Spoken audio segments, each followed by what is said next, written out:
चलिए अब बात करते हैं आईटी सेक्टर की। एक्सेंचर के उम्मीद से अच्छे नतीजों के बावजूद और आईटी एरियाज़ के शानदार मूव्स के बावजूद आज आईटी शेयरों पर खासा दबाव है। क्या ये एक जस्ट प्रॉफिट बुकिंग है या कुछ और है यहाँ पर, और क्या ये खरीदारी का मौका है? इन पर बातचीत करते हैं। हमारे साथ वासुकी इंडिया फंड के सीनियर रिसर्च एनालिस्ट और ओंकार टंगसाले जुड़े हैं। ओंकार जी, गुड आफ्टरनून। पहले तो क्या आईटी में जो फंडामेंटल तेज़ी रही है पिछले 2 क्वार्टर में, वो इंटैक्ट है? क्या एक्सेंचर के नंबर्स इस चीज़ को प्रूव कर रहे हैं? फिर हम बात करेंगे कि आज की जो गिरावट है इसको कैसे अप्रोच करना है। डेफिनेटली आई मीन एक्सेंचर के जो नतीजे आए हैं ये क्वार्टर्स में वो एक ब्रॉडर व्यू हम लोग को दे सकते हैं कि यहाँ पे डिमांड रिवाइवल हो रहा है या फिर एक क्लाइंट एंगेजमेंट भी बढ़ते हुए देख रहा है। लेकिन उनके जो सीईओ है उनके जो कमेंट्री है वो ये देखने को मिल रही है कि देयर इज नो मतलब अभी तुरंत कुछ डिमांड रिवाइवल पे एंगेजमेंट नहीं दिख रहा है, लेकिन लॉन्ग टर्म में डेफिनेटली एक स्ट्रॉन्ग डिमांड ड्राइव पे होते हुए दिख रहा है। क्लाउड यहाँ पे डबल डिजिट ग्रोथ करेगा। Generative AI is very much at the pre mature level, लेकिन आगे जाके it can be a big story. But हालांकि ये जो क्वार्टर आने वाला जो क्वार्टर्स है, third quarter and may be we can see a revival in the Q4 and FY26 will be a FY26 will be a better year as compared to the FY। लेकिन H2 definitely strong रहेगा H1 के comparison में। अभी हम बात कर रहे हैं, मैं आज की इस गिरावट को छोड़ देता हूँ। Let's forget this. I think 1000 point dip in Nifty IT. मैं थोड़ा पहले चलता हूँ, आपके इस कमेंट से थोड़ा सा पहले चलता हूँ। अगर मैं यहाँ पे आईटी में थोड़ा सा एक्सपोजर बिल्ड करना चाहता हूँ तो मेरा झुकाव किन स्टॉक्स पर है? मोटे तौर पे जब लास्ट रिपोर्टेड अर्निंग्स थी उसमें हमने जितनी कमेंट्री सुनी उसमें सबसे कंस्ट्रक्टिव व्यू था बीएफएसआई को लेकर। आपका झुकाव किस कंपनियों पे रहेगा, किन कंपनियों पे? बीएफएसआई डोमिनेटेड या फिर क्लाउड या फिर एआई जनरेटिव पे? सी बीएफएसआई वर्टिकल में डेफिनेटली ग्रीन शूट्स तो दिख रहे हैं, लेकिन आप मुझे पूछोगे मेरा व्यक्तिगत ओपिनियन क्या है। सो मैं अभी भी ईआर&डी कंपनीज जो है लाइक परसिस्टेंट है, केपीआईटी है, साइंट है, उनके करीब थोड़ा जाना ज़्यादा चाहूँगा, क्योंकि उसमें एक लेस पेनिट्रेटेड वर्टिकल है, उसमें एक्सपेंडिचर हो रही है and the story will likely to continue for next couple of years. तो मेरा वहाँ पे थोड़ा पलड़ा भारी है। लेकिन आप ट्रेडिशनल आईटी सर्विसेज के बारे में भी बात करेंगे तो लार्ज डील ट्रांसफॉर्मेशन में जो एक्सेंचर ने कमेंट्री दी है उसमें एक रिवाइवल होते हुए दिख रहा है। सो डिमांड ड्राइव ओवरऑल एक अच्छा बनते हुए दिख रहा है। स्ट्रक्चरल स्टोरी यहाँ से बनती हुई दिख रही है। हालांकि ये quarter will likely to have subtle growth, लेकिन लेकिन एक लॉन्ग टर्म व्यू आप देखा जाए तो एक अच्छा फॉर्मेशन हुए दिख रहा है। एक और स्टॉक है सर, श्रेया बात कर रही हूँ मैं, इन्फोसिस के बारे में पूछना है।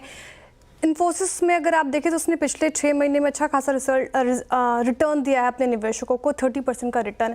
क्या एक्सपेक्ट कर रहे हैं आप इस पर्टिकुलर काउंटर से in terms of result and guidance? Infosys ने तो एक गाइडेंस इंप्रूव किया है and stock is also been correct, लेकिन बाद में इन्फोसिस ने काफ़ी तेज़ी भी की है, तो मेरे हिसाब से फैक्टर्ड इन हो गया। लेकिन आप लॉन्ग टर्म स्टोरी में देखा जाए तो इन्फोसिस एक बेहतर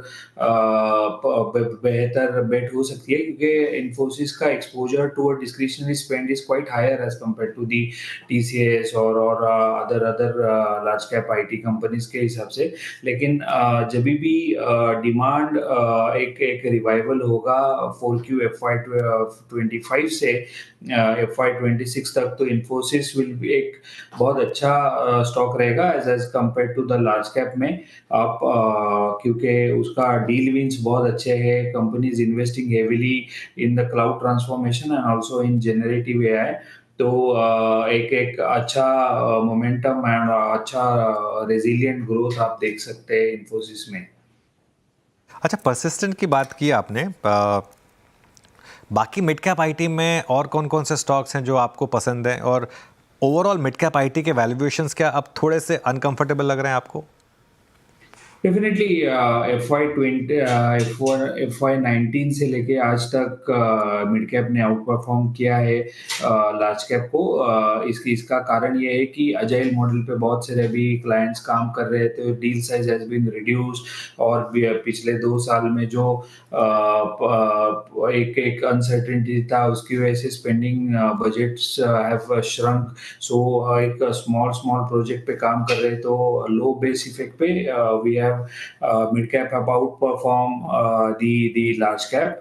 आई बिलीव, मुझे ऐसा लग रहा है कि मिड कैप कंपनीज ये साल और अगला साल भी आउट परफॉर्म करेंगे लार्ज कैप को, तो उसका वैल्यूएशन डेफिनेटली ज्यादा ही रहेगा as compare to the large cap. लेकिन जो ग्रोथ स्टोरी बनती हुई है स्टॉक्स में, परसिस्टेंट सिस्टम हो या फिर कोफोर्ज हो या फिर केपीआईटी हो या फिर साइंट हो, तो उसमें एक लॉन्ग टर्म स्टोरी बनते हुए दिख रही है, तो डेफिनेटली दैट बहुत अट्रैक्टिव लग रहा है। Definitely valuation is quite high, but I believe still the story is intact. One should be keep invested in the stocks. मैं ना ये रिकॉग्नाइज नहीं कर पा रहा हूँ, याद नहीं कर पा रहा हूँ ओंकार जी, लेकिन मैं जब लास्ट अर्निंग सीजन में मिड कैप कंपनियों से बात कर रहा था, बहुत सारी कंपनियों का मुझे याद है, इनफैक्ट एटलीस्ट 2 का हेल्थ केयर से काफ़ी अच्छा खासा कंट्रीब्यूशन था। अभी आपने कोफोर्ज की बात की, परसिस्टेंट की बात की, कोफोर्ज का भी एक अच्छा एक्सपोजर है हेल्थ केयर में। यूएस में कंसिडरिंग आई थिंक अब ट्रंप एडमिनिस्ट्रेशन जो है वो कार्यभार संभालेगा, हेल्थ केयर का एज और कौन कौन सी मिड कैप कंपनी को मिलेगा जिनका एक सब्सटेंशियल एक्सपोजर है वहाँ पर? परसिस्टेंट में बहुत अच्छा है, सो वहाँ पे मिड कैप्स में health care persistent is doing good, and उसको कंसिस्टेंटली वो वर्टिकल में हर एक वर्टिकल हर एक क्वार्टर में consistently they have perform better. So persistent is the company जिसका फार्मा में या फिर हेल्थ केयर में एक्सपोजर है। चलिए अब एक काम करते हैं, आखिरी प्रश्न आपसे यहाँ पे ओंकार, अगर कंक्लूड करना हो इस पूरी डिस्कशन को, I mean just prior to earning commencement of earning season, 2 top large cap IT और 2 मिड कैप आईटी कौन से रहेंगे आपके? मेरे लार्ज कैप आईटी में इन्फोसिस एंड एचसीएल टेक है, जो कि मुझे अट्रैक्टिव लग रहे हैं, और higher growth with a strong volume growth and the deal pipeline और वैल्यूएशन हिसाब से वो अच्छे लग रहे हैं। और मिड कैप में डेफिनेटली, हालांकि एक एक अनसर्टेनिटी और वैल्यूएशन कंफर्ट नहीं आ रहा है, लेकिन Persistent, KPIT and Cyient, the 3 companies that I am looking for. KPIT में जो आपने बोला, केपीआईटी में जो अभी ऑटो स्लो डाउन है उसका इम्पैक्ट नहीं लगता आपको? और साइमल्टेनियसली क्या टाटा एलेक्सी और टाटा टेक पर भी आपकी कवरेज है?